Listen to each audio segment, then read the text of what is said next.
Bienvenido a Excavando la Palabra de Dios. ¿Ha visto usted una cárcel, una prisión? Los que están confinados ahí no tienen libertad. No tienen libertad en su agenda, no tienen libertad en su menú, no tienen libertad en sus movimientos. Todo está controlado porque están condenados. Pero una vez que ha sido liberado, pueden gritar, fuera de la prisión, fuera de la cárcel. ¿Qué significa esto? Eso es lo que hace la fe en Jesucristo. Vamos a verlo en Gálatas 3, de 23 al 29. Estamos fuera de la cárcel.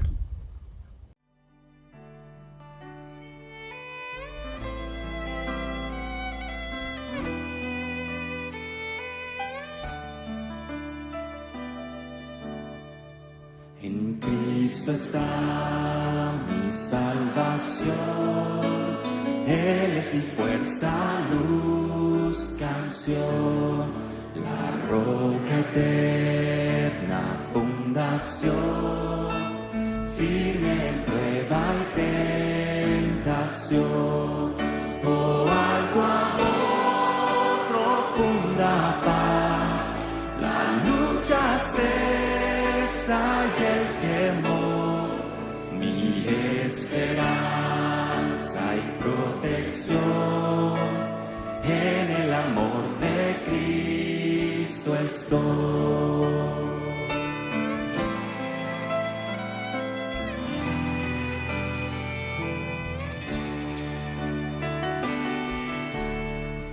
En Cristo está mi redención, Dios infinito se humilló, su don de amor y libertad, el mundo entero despreció.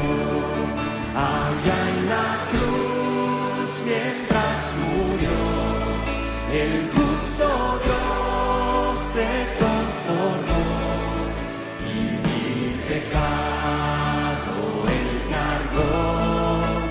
Hoy por su muerte vivo yo.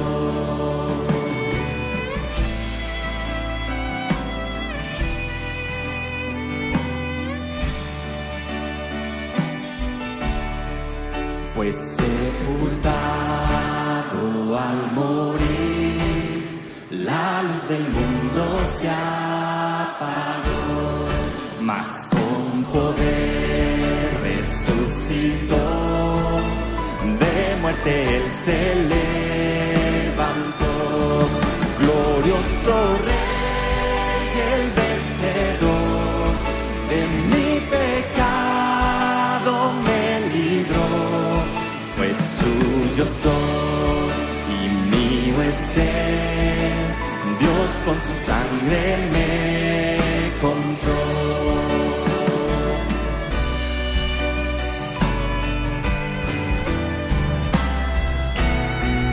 Vivir sin culpa y sin temor es el poder de Cristo en mí, desde nacer hasta morir, Cristo conduce mi existir. No hay poder ni voluntad que de él me pueda apartar, hasta que vuelva o muera yo, en el poder de Cristo estoy. No hay poder ni voluntad que de él me pueda apartar, hasta que vuelva o muera yo, en el poder de Cristo estoy.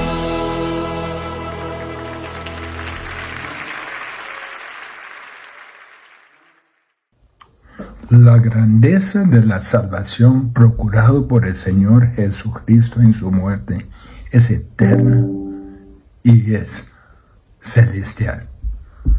Él no se entregó a sí mismo en la cruz, en la muerte, para salvarnos de la enfermedad, ni para salvarnos de la tristeza, ni para salvarnos de la soledad, ni para salvarnos de la pérdida, ni para salvarnos de la falta de propósito, ni para salvarnos de la pobreza, ni para salvarnos de los problemas, sino para salvarnos del infierno eterno. La obra más maravillosa y necesaria de Dios es que Él prepare un camino para los pecadores, para que los pecadores sean rescatados del infierno eterno y sean llevados al cielo eterno. Esa es la obra más grande de Dios. Si la miseria del infierno no es muy grande, si el infierno no es una gran cosa de la que es ser salvado, si el gozo del cielo no es muy grande, una gran cosa para ser salvo, entonces no habría valido la pena todo el sacrificio. Entonces no habría valido la pena todo el sacrificio para el que Dios pasó para lograrnos. Pero dado que la obra de Dios, Padre, Hijo y Espíritu Santo para traer la salvación es tan inmensa, tan inconcebible, tan incomparable, un esfuerzo que no tiene igual en todo el universo, exige que consideremos la grandeza del infierno y la grandeza del cielo. Dios hizo cosas asombrosas para proveer una salvación asombrosa, para rescatarnos de los horrores del infierno a las glorias del cielo. ¿Cómo reciben los pecadores esa gran salvación? ¿Cómo ha diseñado Dios que escapemos del infierno y entremos al cielo? ¿De qué manera lo hacemos? La religión falsa, los evangelios falsos dicen, bueno, es cuestión de creer y hacer cosas buenas, hacer cosas morales, ser una buena persona, ser religiosa, ir a la iglesia y asistir a los sacramentos. Dicen ellos, es una cuestión de fe y de obras. Hasta la Iglesia Católica Romana en el Concilio de Trento dijo, si alguno dice que la salvación es solo por fe, sea condenado. Pero eso no es lo que dice la Biblia. Recibimos ese don solo por fe. Fue nuestro Señor cuya vida es el tema del Evangelio de Juan. Y en Juan 1:12 se escribe esto, mas a todos los que le recibieron, a los que creen en su nombre, les dio potestad de ser hechos hijos de Dios. Juan 3:16 sigue el mismo hilo, porque de tal manera amó Dios al mundo, que ha dado a su Hijo unigénito, para que todo aquel que en él cree no se pierda, mas tenga vida eterna. En Romanos 3:21 al 22 leemos las palabras, pero ahora, aparte de la ley, se ha manifestado la justicia de Dios, testificada por la ley y por los profetas. La justicia de Dios por medio de la fe en Jesucristo, para todos los que creen en Él. Sigue en versículo 26 del mismo capítulo, a fin de que Él sea el justo y el que justifica al que es de la fe de Jesús. Todo es de fe. Versículo 28, el hombre es justificado por fe sin las obras de la ley. Efesios 2, 8 y 9, porque por gracias sois salvos por medio de la fe. Y esto no de vosotros, pues es don de Dios, no por obras para que nadie se gloríe. Ese es el evangelio cristiano. Esa es la salvación, solo por fe. No la fe y obras, solo la fe. En el libro de Gálatas, toda la intención de Pablo es aclarar que la salvación es solo por fe. El verdadero evangelio, la salvación por fe. Así es como usted recibe ese inmenso regalo que Dios ha provisto a través de Cristo. Es por fe y solo por fe. Entonces surge la pregunta, ¿Por qué entonces? ¿Por qué la ley? ¿Por qué Dios dio la ley si no somos salvos por la ley? Gálatas 3, que estamos viendo, versículo 19, pregunta, ¿para qué sirve la ley? Fue añadida a causa de las transgresiones. En otras palabras, la ley hace varias cosas. En primer lugar, define el pecado en su sentido más amplio. Todo el mundo sabe lo que está bien y lo que está mal. Está incorporada en el pensamiento humano por Dios. Se llama la ley de Dios escrita en su corazón. Pero la gente no tiene una comprensión completa del pecado. Así que la ley de Dios dada a Moisés, resumida en los 10 mandamientos, define el pecado en su sentido más amplio. Define pecado en su sentido más amplio. Segundo, la ley también describe el pecado, no solo como algo malo en nosotros, sino como una violación abierta hacia Dios, oposición a Dios, rebelión a Dios. Lo convierte en un gran crimen, no solo una especie de defecto personal, no solo un desorden que tenemos que soportar como humanos, sino una rebelión abierta contra Dios. Es un crimen contra el santo Dios. Describe el pecado como una violación abierta. En tercer lugar, la ley es dada para declararnos que cuando se quebranta y cuando Dios es deshonrado por la desobediencia, el resultado es la muerte. La ley mata. Como dice en Romanos 3:23, la paga del pecado es muerte. La ley fue un ejemplo vivo para el mundo entero que la ley no puede salvar. Se le dio a la gente que tenía la mejor oportunidad de observarla, de guardarla. La gente con la mejor historia, el pueblo de Dios.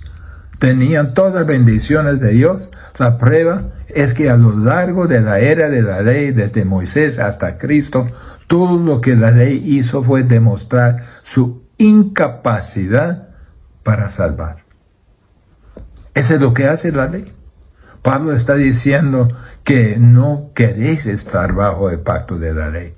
Queréis estar bajo el pacto de la promesa. No quieres tratar de acercarse a Dios a través de las obras. Eso es imposible. Es imposible. Porque si ha violado la ley en un momento dado, lo ha violado todo. Ustedes quieren venir por fe. El pacto de la promesa originalmente dado a Abraham es el pacto que salva. El pacto de la ley originalmente dado a Moisés es un pacto que condena.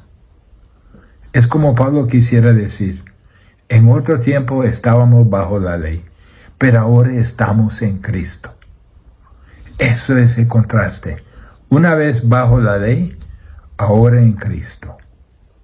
Cuando estábamos bajo la ley, como leemos en Romanos 8, 7 y 8, estábamos en la carne, hostiles a Dios. No podíamos obedecer a Dios, no podíamos agradar a Dios. Ahora que estamos en Cristo, podemos obedecer con el poder del Espíritu Santo y anhelamos obedecer. Y ese es el patrón de nuestras vidas. Lo que la ley hace es devastarnos con culpa, impotencia, desesperanza y mostrarnos que necesitamos un Salvador, porque no podemos agradar a Dios guardando la ley. Observamos dos cosas sobre la ley. La ley primero es una prisión, es esclavitud, es un tipo de castigo severo. Mire a Gálatas 3:23. Pero antes que viniera la fe, y antes que vino la fe, Pablo se refiere no solo históricamente cuando Cristo vino, siendo la fe sinónimo de Cristo, sino que de alguna manera personifica la fe en la persona de Cristo, en el Evangelio de Cristo. Mire lo que dice el versículo entero. Y antes de venir la fe, estábamos encerrados bajo la ley, encerrados para aquella fe que iba a ser revelada. Esto es, nosotros estábamos, nosotros los creyentes, tanto judíos como gentiles, que forman parte de la iglesia a la que escribe en esta carta. Ahora fíjese en la frase en versículo 23, estábamos encerrados bajo la ley. Eso es exactamente lo que significa. Estábamos en esclavitud a la ley.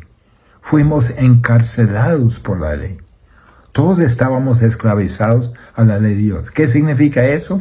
La violamos, fuimos condenados por ella y condenados a muerte.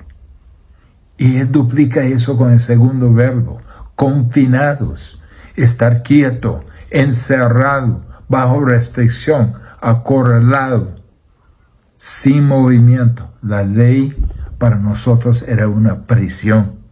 A propósito de decir, estábamos bajo la ley. Es lo mismo que decir, estamos bajo el dominio de la ley. Somos literalmente prisioneros, cautivos de la ley, sentenciados por la ley y encaminados a la ejecución. Esa es la condición de todos los hombres antes de que venga la fe, atados a la ley. Ambos verbos, por cierto, enfatizan que la ley de Dios y el mandamiento de Dios mantienen a la persona en prisión sin escapatoria. No hay manera de escapar su condena, porque no podemos guardar la ley perfectamente.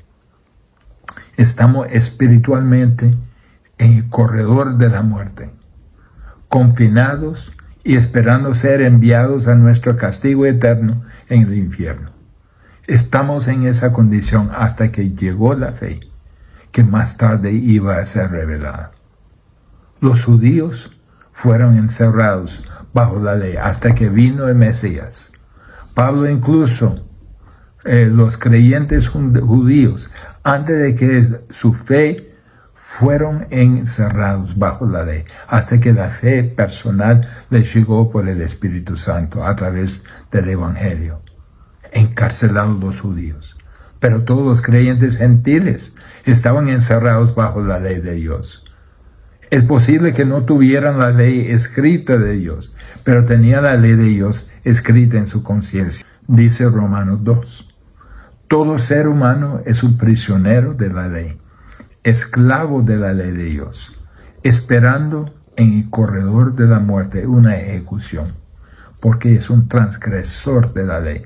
Y la única salida es el perdón ofrecido por la fe en Jesucristo.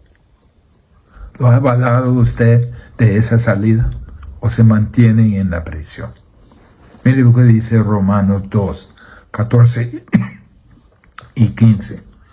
Porque cuando los gentiles que no tienen ley hacen por naturaleza lo que es de la ley, esos, aunque no tengan la ley, son ley para sí mismos, mostrando la obra de la ley escrita en sus corazones, dando testimonio su conciencia y acusándoles o defendiéndoles sus razonamientos. Todos los países, todas las naciones, todos los grupos étnicos en la historia del mundo han tenido leyes morales similares. Está escrito en el corazón. Incluso la persona que no tiene la ley escrita de Dios, tiene la ley de Dios en cierta medida en su corazón. Y la función de la ley es llevarlos a la culpa, al temor, a la ansiedad y a pavor por lo que probablemente sucederá. Los judíos y todos los demás legalistas religiosos tratan de encubrir esa realidad inventando comportamientos, ritos y rituales superficiales y externos, y de alguna manera los convencen en una especie de engaño masivo que están bien como están. Pero la verdad es que toda raza humana está maldita, como vimos en capítulo 3, versículo 10, en esclavitud a la ley, en el corredor de la muerte, rumbo al infierno. La ley es una prisión. En segundo lugar, la ley es un guardián. Gálatas 3:24. Pero antes que viniese la fe, estábamos confinados bajo la ley. Ese es versículo 23. Encerrados para aquella fe que iba a ser revelada. De manera que la ley ha sido nuestro ayo para llevarnos a Cristo, a fin de que fuésemos justificados por la fe. Pero venir a la fe, no estamos bajo ayo. ¿Qué es ese ayo? Ese ayo es un guardián. Es la figura de la cultura de Pablo. Y en particular describe a un guardián de niños pequeños. Por lo general, en el mundo romano, se trataba de un esclavo que tenía la responsabilidad de ser el acompañante, podría decirse, de ser el guardián personal, de ser el mentor de ese niño. A él se le asignaría al niño, no para ser el maestro del niño. Había otros que eran maestros, sino que ser el guardián de ese niño, mantener al niño alejado de problemas, mantener al niño alejado de peligro y asegurarse de que el niño estuviera bajo control para que no hiciera cosas dañinas. Por lo general, un guardián sería un disciplinario severo, alguien que disciplinaría al niño si se salía de la línea, si se salía de la raya. La disciplina era a menudo muy severa, por lo que los niños en el mundo romano anhelaban el día en que tuvieron la edad suficiente para salir de debajo de los guardianes. Eso es lo que hizo la ley. La ley era disciplinaria. La ley era una severa disciplina. La ley era una realidad amenazante que creaba culpa, miedo y pavor. La ley nos encerraba, cercaba nuestras libertades, nos controlaba, nos vigilaba en nuestra situación. Todos los niños querían ser librados de esto. Todos los jóvenes se sentían felices cuando llegara el día en que estuvieron en el punto de la toga virilis. Esa era la túnica. Cuando llegaran a la edad de así como tener una bar mitzvah en que le darían su propia túnica del hombre y se libraría de ese guardián. Ya se vería como un adulto. Pero eso fue lo que hizo la ley. La ley nos disciplina severamente. El propósito de esto fue, según versículo 24, guiarnos a Cristo para que seamos justificados por la fe. La ley no hace ninguna contribución a eso, a esta justificación. Nos lleva a punto en que decimos, entonces, ¿cómo puedo ser liberado de la muerte y del infierno? ¿Cómo puedo ser rescatado del pecado? ¿Cómo? ¿Dónde está mi salvación? Y la respuesta es el Evangelio. Está en Cristo Jesús. Ese es donde está la respuesta. Es por fe. Es por fe en Él, por creer en Él, que sois justificados, declarados justos. Los judaizantes y los gálatas necesitaban entender la función de la ley. La ley no es para salvarnos. La ley es la cárcel que nos hace conscientes de nuestro cautiverio y de la sentencia de muerte que pesa sobre nuestras cabezas. La ley es un severo disciplinario que perturba nuestra conciencia, que recorta nuestras libertades, que nos encierra porque liberarnos en nuestra hostilidad y carne más bien sería hacer más daño. La ley funciona de esa manera corporativamente. Tenemos leyes en nuestra nación para evitar que las personas hagan lo que de otra manera harían. Así que antes estábamos bajo la ley. Y todo lo que la ley hacía era encarcelarnos y disciplinarnos, condenarnos. Ahora llegamos a Cristo.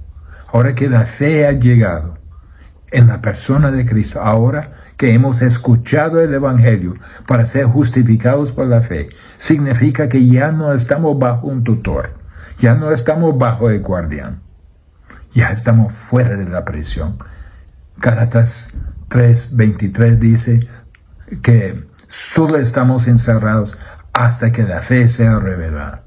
Solo estamos bajo la disciplina hasta que hemos llegado a Cristo. Entonces ya de ese punto no estamos bajo el tutor, no estamos bajo el guardián.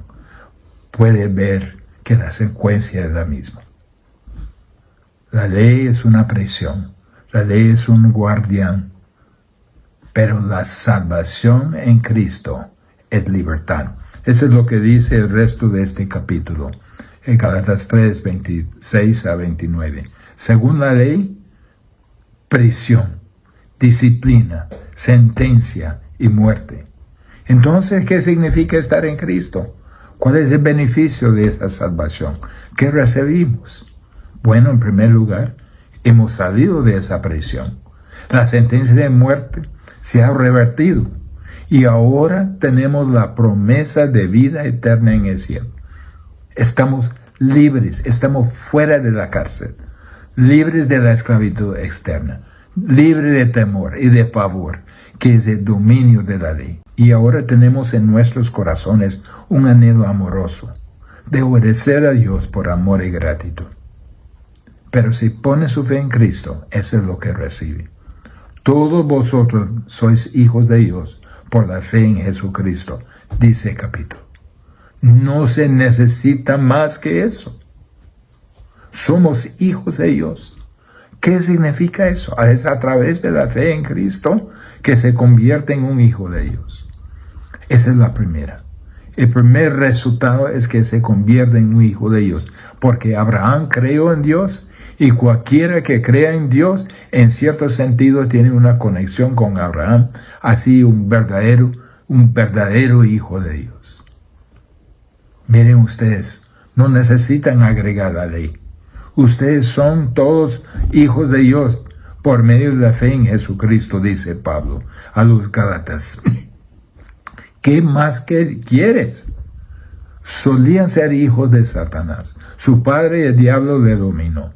Así que fueron dominados por el diablo, encarcelados por la ley, disciplinados por su propia conciencia. Ahora habían sido puestos en libertad. Se habían convertido en hijos de Dios, hijos maduros, ya no prisioneros, ya no niños, y ha venido por la fe. Ya no son niños que obedecen por miedo y amenaza, sino hijos maduros que obedecen por amor y deseo. Gálatas 3:26 empieza esto. Dice, pues todos sois hijos de Dios por la fe en Cristo Jesús. ¿Qué significa ser un hijo de Dios? Bueno, leemos antes Juan 1:12. Recuerde que si ponemos nuestra confianza en Cristo y creemos en Él, tenemos la autoridad para ser convertidos en hijos de Dios.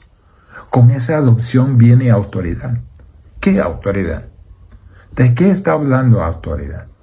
¿Qué autoridad tenemos? Tenemos la autoridad, tenemos el derecho, tenemos el privilegio. Eso es lo que significa de ir a Dios y hablarle en términos muy personales e íntimos. Usted tiene la autoridad para ir a Dios. Al judío nunca se le ocurría esto. Ningún judío diría jamás Padre, y mucho menos Abba. Pero nosotros como hijos de Dios, no solo podemos decir Padre, sino Abba. Esas son palabras que nuestro Señor Jesús usó para hablar a su Padre. Gálatas 4:6-7 dice, y por cuanto sois hijos, Dios envió a vuestros corazones el Espíritu de su Hijo, el cual clama, Abba Padre. Así que ya no eres esclavo, sino hijo, y si hijo también heredero de Dios por medio de Cristo. Ustedes, dicen Pablo, que han aceptado a Cristo, poseen El Espíritu Santo que ha tomado residencia en usted tiene la promesa de una herencia. No es esclavo, es un hijo. Entonces son herederos, herederos de Dios y coherederos con Cristo. Tenemos el Espíritu Santo viviendo en nosotros. Y el Espíritu Santo nos está testificando que somos hijos de Dios. Y de remate tenemos una herencia. ¿Qué más necesitamos? No necesitamos la ley. Somos hijos de Dios con todos los derechos, toda la autoridad, todos los privilegios. Poseemos el Espíritu Santo, tenemos una herencia. Un día seremos glorificados. ¿Qué necesitamos que haga la ley que no se ha hecho? La circuncisión no añade nada a eso, ni a ningún otro elemento de la ley. Eso es lo que decían los judaizantes. Lo tenemos todo como coherederos. Somos verdaderos hijos. Nosotros somos hijos, pero estamos revestidos de Cristo. Gálatas 3:27. Porque todos los que habéis sido bautizados en Cristo, de Cristo estáis revestidos. Aquí no está hablando del bautismo en agua, solo de la palabra inmersión. Fuiste sumergido, inmerso en Cristo, como Romanos capítulo 6, que estamos plenamente identificados con Cristo. Escucha lo que dice Romanos 6. Romanos 6, 3 al 8. ¿O no sabéis que todos los que hemos sido bautizados en Cristo, hemos sido bautizados en su muerte? Porque somos sepultados juntamente con Él para muerte por el bautismo, a fin de que como Cristo resucitó de los muertos, por la gloria del Padre, así también nosotros andemos en vida nueva. Porque si fuimos plantados juntamente con Él en la semejanza de su muerte, así también lo seremos en la resurrección, sabiendo esto, que nuestro viejo hombre fue crucificado juntamente con Él, para que el cuerpo de pecado sea destruido, a fin de que no sirvamos más al pecado, porque Él que ha muerto ha sido justificado del pecado. Y si morimos con Cristo, creemos que también viviremos con Él. Fuimos identificados plenamente con Cristo. Por la fe habéis sido revestidos de Cristo. Sus vestiduras son las mías. Jesús, tu sangre y tu justicia. Mi hermosura son mi vestido glorioso. Como aquel niño romano que llegó a la edad en que se convirtió en un adulto y se le dio la túnica del hombre, la toga viriles. Se nos ha dado el manto de justicia, la justicia de Cristo. Estamos revestidos de Él. Estamos cubiertos en Él. Y esa es la imputación de su justicia a nosotros. Es por fe. Somos hijos por la fe. Estamos revestidos de Cristo por la fe. Esto no está hablando de bautismo en agua. Está hablando de nuestra identificación con Cristo. Estamos literalmente unidos con Jesucristo y luego revestidos con Él. La gran verdad de nuestra salvación. Como dijo Pablo, estoy crucificado con Él y sin embargo vivo, pero yo no. Cristo vive en mí. Su justicia me viste. Yo estoy en Él y Él está en mí. Eso es lo que significa ser cristiano. No solo somos hijos de Dios, no solo somos revestidos de Cristo, somos uno con el otro. Versículo 28. Ya no hay judío ni griego, no hay esclavo ni libre, no hay varón ni mujer, porque todos vosotros sois uno en Cristo Jesús. Obviamente hay judíos y hay gentiles, hay esclavos y hay hombres libres, hay hombres y hay mujeres. Y Dios no tiene la intención de borrar la distinción, pero lo que está diciendo aquí es, en Cristo esas distinciones no tienen sentido, porque en Cristo somos uno, ya seamos judíos o gentiles, esclavos o libres, hombres o mujeres, todos somos uno en Cristo. El que se une al Señor es un solo espíritu. Esto no quiere decir que tengamos que deshacernos de todas las distinciones. Eso no quiere decir eso. No quiere decir que los esclavos deban ser todos libres, que las mujeres deban ser todos iguales a los hombres en todas sus funciones y roles. Nada de eso. La Biblia es muy clara. Esclavos, obedezcan a sus amos. Señores, sed buenos con vuestros esclavos. Esposas, sométanse a sus maridos. Maridos, amad a vuestras esposas. Dios ha establecido los límites de las naciones. Lo entendemos. Pero en Cristo no hacemos distinciones de género con respecto a nuestro amor mutuo. No hacemos distinciones de estratos sociales. No hacemos distinciones de etnia. Todo eso es ajeno a la comunión de Cristo. Cualquier tipo de racismo, cualquier tipo de supremacía, cualquier tipo de ira y hostilidad hacia otras personas es parte del mundo, pero no parte de la iglesia. Somos conocidos por nuestro amor, y Él no conoce limitaciones étnicas, y no conoce limitaciones de género, y no conoce limitaciones sociales. Todos somos uno en Cristo. Cuando vienes a mí, quien quiera que sea, Cristo viene a mí. Usted está en Cristo, Cristo está en usted. Estoy en Cristo, Cristo está en mí. Somos uno en Cristo. Y de último, somos herederos de la promesa. Sí, versículo 29. Y si vosotros sois de Cristo, ciertamente linaje de Abraham sois, y herederos según la promesa. Ustedes son los verdaderos hijos de Abraham. Escucha, vosotros sois los descendientes de Abraham, dice. La simiente de Abraham, ¿quién es? Es Cristo. Está en Cristo, quien es la única simiente verdadera, y por lo tanto recibe la promesa que pertenece a Cristo. De nuevo, usted es un coheredero. Hermanos, esa es la grandeza de la salvación, que Dios llegaría a este extremo para proporcionar el rescate del infierno y entrada al cielo. No permanezca en la prisión, en la disciplina del layo de la ley, cuando puede llegar a la libertad, donde puede llegar al gozo y al cielo en Cristo. Oremos. Padre, gracias por tan gran salvación. Te pido, Señor, si hay alguno que no ha salido de la prisión, que está tratando de ganar su salvación por obras o por guardar una ley o por hacer algún otro esfuerzo, que se rinde a ti, Señor, que cree en ti, que tú le concedes la fe para creer en ti, Señor, para que salga de la prisión. Y una vez fuera puede ser, estoy fuera de la cárcel.